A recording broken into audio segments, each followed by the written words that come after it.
Hi guys, நம்ம கோயம்புத்தூர்ல Saibaba colony அப்படிங்கிற ஒரு ஏரியா உங்களில் எத்தனை பேருக்கு தெரியும்? அப்படி தெரிஞ்சிருந்தா கமெண்ட்ல எஸ் மட்டும் டைப் பண்ணுங்க. அண்ட் அந்த சாய்பாபா காலனி அப்படின்னு நேம் வர்றதுக்கு என்ன காரணம் அப்படிங்கிறது உங்களுக்கு தெரியுமா? வாங்க பார்க்கலாம். சாய்பாபா காலனி என்பது இந்திய தீபகற்பத்தில் தமிழ்நாடு மாநிலத்தில் கோயம்புத்தூர் மாவட்டத்தில் உள்ள ஒரு பகுதி தான் சாய்பாபா காலனி. சாய்பாபா காலனி அப்படிங்கிற பேர் வர்றதுக்கு காரணம் என்ன அப்படின்னு சொல்லி பார்த்தீங்கன்னா, 1939ஆம் ஆண்டு தமிழ்நாட்டிலே முதல் சாய்பாபா கோயில் நம்ம கோயம்புத்தூர் மாவட்டத்தில் இந்த இடத்துல தான் நிறுவப்பட்டது. இந்த கோயில் நிறுவப்பட்டதன் காரணமாக தான் இந்த பகுதிக்கு சாய்பாபா காலனி அப்படிங்கிற ஒரு பேர் வந்துச்சு.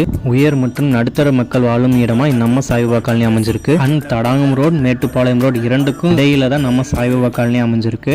நம்ம சாய்பாபா காலனில என்எஸ்ஆர் ரோடு அப்படின்னு ஒரு ரோடு இருக்கு. அப்படி என்எஸ்ஆர் ரோடு அப்படிங்கிற பேர் அந்த ரோட்டுக்கு வர்றதுக்கு என்ன காரணம் அப்படிங்கிறத நம்ம நெக்ஸ்ட் வீடியோல பார்ப்போம்.